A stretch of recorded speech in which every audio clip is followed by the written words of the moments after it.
नमस्कार दोस्तों, आप देख रहे हैं एक भारत वंचितों की आवाज और आपके साथ मैं हूं राम बाबू गौतम। सोशल मीडिया पर एक नैरेटिव चलाया जा रहा है कि बसपा शून्य हो गई है, खत्म हो गई है, लेकिन हकीकत ये नहीं है।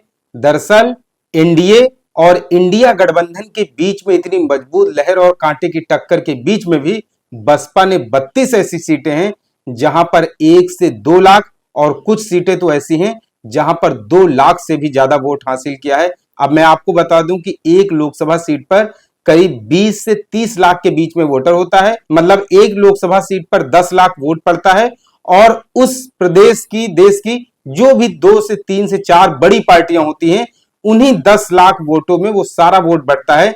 तो मतलब एक लोकसभा सीट पर जो जीतने के लिए वोट चाहिए वो 4 से 5 लाख के बीच में होता है। मतलब 4 से 5 लाख वोट जिस पार्टी को मिल जाता है उस पार्टी का प्रत्याशी जो है वो लोकसभा चुनाव जीत जाता है।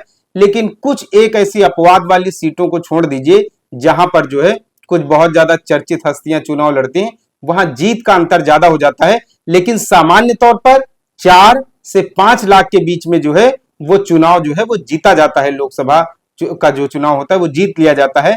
लेकिन अब आप देखिए कि 32 लोकसभा की ऐसी सीटें जहां पर बसपा ने 1 से 2 लाख और कई सीटों पर 2 लाख के ऊपर जो है वो मार्जिन से जो है 2 लाख से ज्यादा वोट हासिल किए हैं। अब सोचिए, जिस दौर में चुनाव सीधे सीधे एनडीए और इंडिया गठबंधन के बीच में हो रहा हो, संविधान और आरक्षण बचाने की लहर सोशल मीडिया पर चलाई जा रही हो, उस दौर में भी बसपा ने 32 सीटों पर कितना दमदार प्रदर्शन किया है। 32 सीटों के मैंने आंकड़े निकाले हैं, वो आंकड़े आपको बता रहा हूं ताकि आप भी इन सब चीजों को जो है समाज में, सोशल मीडिया पर आप भी कहीं पर बैठे चर्चाओं के दौरान लोगों को बता सकें। क्योंकि सोशल मीडिया पर बसपा के खिलाफ बहुत ज्यादा चैनलों पर, सोशल मीडिया पर और भी जो है नैरेटिव चलाया जा रहा है कि बसपा खत्म है, अब कुछ हो नहीं सकता। बसपा एक मिशन और मूवमेंट है, ये कभी खत्म नहीं हो सकता है। कमजोर हुआ है लेकिन मिशन और मूवमेंट एक बार फिर से जो है वो बहुत दमदारी से वापसी करेगा। सीटों के आंकड़े देखिए। सबसे पहले मैं आगरा की बात करता हूं। दलितों की राजधानी कही जाती है आगरा। बहुत बड़ी संख्या में अनुसूचित जाति के वोटर हैं। बहुजन समाज पार्टी का बेस गढ़ कहा जाता है। यहां पर जो है पूजा अमरोही ने चुनाव लड़ा था और इनको 1,76,474 वोट मिले हैं। अब उसके बाद चले आइए आप अलीगढ़। अलीगढ़ की जब बात करते हैं तो यहां पर जो है वो हितेंद्र कुमार और बंटी उपाध्याय उर्फ बंटी उपाध्याय इन्होंने चुनाव लड़ा। इनको 1,23,000 के आसपास वोट मिले। अंबेडकर नगर बसपा का गढ़ है। यहां पर जो है बसपा से इस बार जो है कमर हयात चुनाव लड़े और इनको 1,99,499 मतलब करीब 2 लाख वोट जो है वो मिला हुआ है। इसके अलावा आप अमरोहा चले आइए। अमरोहा में यहां पर जो बहुजन समाज पार्टी के प्रत्याशी थे वो मुजाहिद हुसैन थे और इनको 1,64,000 के ज्यादा वोट मिला। आजमगढ़ में चले आइए। आजमगढ़ में जो है वो मसूद सबीहा अंसारी चुनाव लड़ रही थी। 1,80,000 के आसपास करीब वोट मिला है। अब आप चले आइए बांदा लोकसभा सीट पर। बांदा से जो है वो बहुजन समाज पार्टी के मयंक द्विवेदी चुनाव लड़ रहे थे। इनको 2,45,745 मतलब करीब 2.5 लाख के आसपास जो है वो वोट मिला है। बांदा में बसपा को बहुत ज्यादा वोट मिला है। अब इसके बाद बस्ती चले आइए। बस्ती में जो है वो लवकुश पटेल बसपा से चुनाव लड़ रहे थे। इनको जो है वो 1 लाख के आसपास वोट मिला है। इसके अलावा भदोही में चले आइए।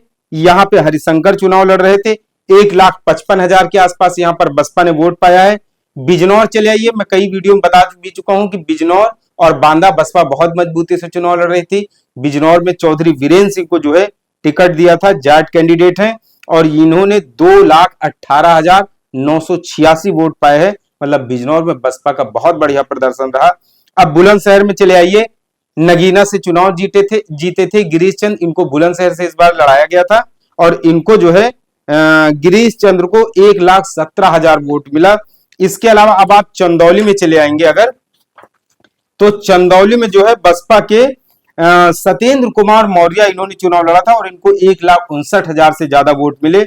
इसके अलावा धौरारा चले आइए। श्याम किशोर अवस्थी चुनाव लड़े थे। 1,85,000 से ज्यादा इनको वोट मिला है। फतेहपुर सीकरी में राम निवास शर्मा ने चुनाव लड़ा था। इनको 1,20,000 से ज्यादा वोट मिले। गौतम बुद्ध नगर से यहां से राजेंद्र सिंह सोलंकी चुनाव लड़े थे। 2,51,000 मतलब गौतम बुद्ध नगर, बांदा और बिजनौर, 3 सीटें मैं आपको ऐसी अब तक बता चुका हूं जहां पर 2 लाख से ज्यादा वोट है।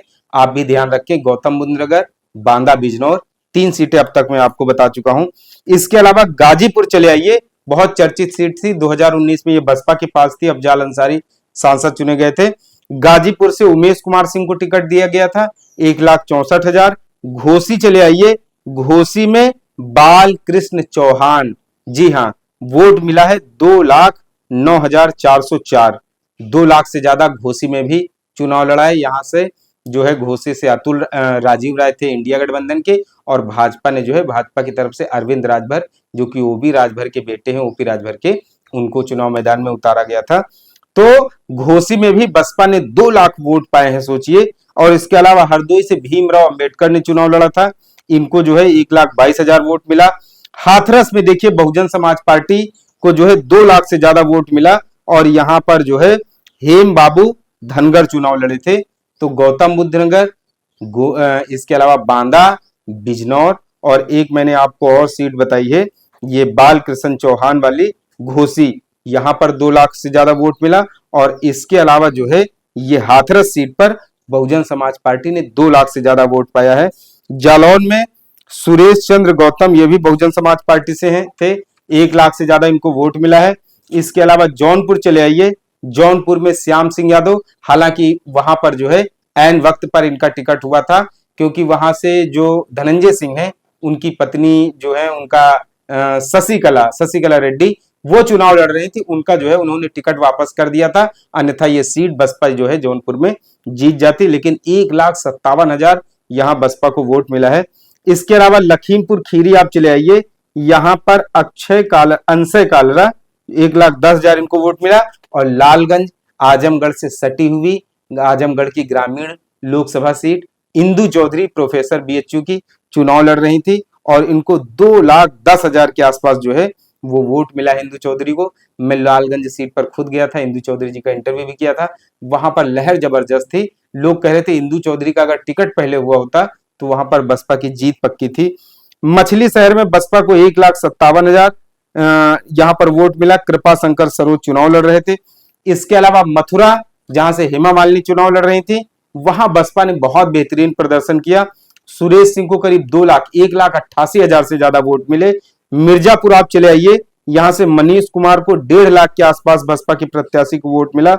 मिश्रिख में जो है यहां से BR अहिरवार चुनाव लड़ रहे थे, 1,15,000 के आसपास इनको वोट मिला है।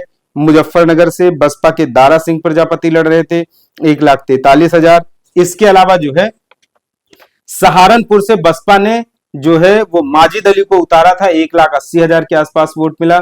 संभल में बसपा को जो है चौधरी सौलत अली चुनाव लड़ रहे थे, 1.5 लाख से ज्यादा, 1,52,000 वोट मिला। संत कबीर नगर में बसपा को 1.5 लाख से ज्यादा नदीम जो अशरफ हैं, इनको वोट मिला वहां पर। सुल्तानपुर में बसपा को 1,70,000 के आसपास वोट मिला। तो इस तरीके से जो है बसपा ने बहुत सारी 32 मैंने आपको सीटें बताई हैं, जहां पर कई सारी ऐसी सीटें हैं 1 लाख, 1.5 लाख, 2 लाख, 2.5 लाख वोट तक मिला। सोचिए बसपा जब इंडिया और एनडीए के खिलाफ अलग जो है अपना अस्तित्व बनाए रखने के लिए और कुछ बेहतर करने के लिए चुनाव लड़ रही थी, बसपा ने इस बार 21 मुस्लिमों को टिकट दिया था, ताकि बसपा ने भी अपने तरीके से गोलबंदी की थी। अगर जो है समीकरण बदलते, बसपा के पक्ष में अगर नतीजे आते, तो बसपा 25 सीटों पर, 30 सीटों पर बहुत अच्छी जो है वो जीत हासिल करती। लेकिन फिलहाल समीकरण सेट नहीं हो पाए, चुनाव में माहौल पलट गया और संविधान और आरक्षण के नाम पर चुनाव चला गया। बसपा का खुद का जो बेस वोट है, काडर वोट है, वो भी कहीं ना कहीं सपा और इंडिया कांग्रेस में शिफ्ट हो गया। फिलहाल बसपा ने इतनी प्रचंड लहर के बावजूद भी, इतनी भाजपा और इंडिया गठबंधन के बीच में सीधी सीधी लड़ाई के बीच में भी करीब करीब 32 ऐसी सीटें हैं जहां पर बसपा ने इतना बेहतरीन प्रदर्शन किया। इसके अलावा जौनपुर, बांदा, बिजनौर, घोसी और लालगंज जैसी सीटों पर 2 लाख से ज्यादा वोट हासिल करके बसपा ने यह बता दिया है कि उसका वोट परसेंट भले ही कम हुआ हो, सीटें भले ही 0 आई हैं, लेकिन बसपा का जो बेस वोट है, काडर है, वो जो है वो अभी खत्म नहीं हुआ है और ये खत्म भी नहीं हो सकता है। मिशन और मूवमेंट, ये चीजें कभी नहीं खत्म होती हैं। बसपा बाबा साहब डॉक्टर अंबेडकर की सच्ची विचारधारा है। मान्यवर कांसीराम साहब के द्वारा इस देश के गरीबों, दलितों, शोषितों को दिया हुआ घर है।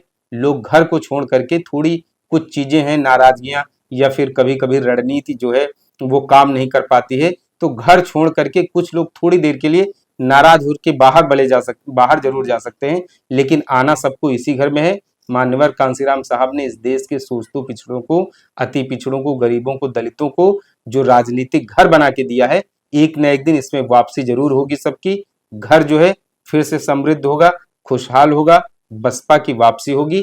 ऐसा इसलिए कहा जा सकता है क्योंकि 32 सीटों पर बसपा ने जिस तरीके से बेहतरीन और दमदार प्रदर्शन किया है, उससे लगता है कि आने वाले समय में जब हालात, परिस्थितियां और लहर बदलेगी तो बसपा भी बहुत अच्छा प्रदर्शन करेगी। आपको ये एनालिसिस, विश्लेषण कैसा लगा, इसके बारे में कमेंट करके जरूर बताएं।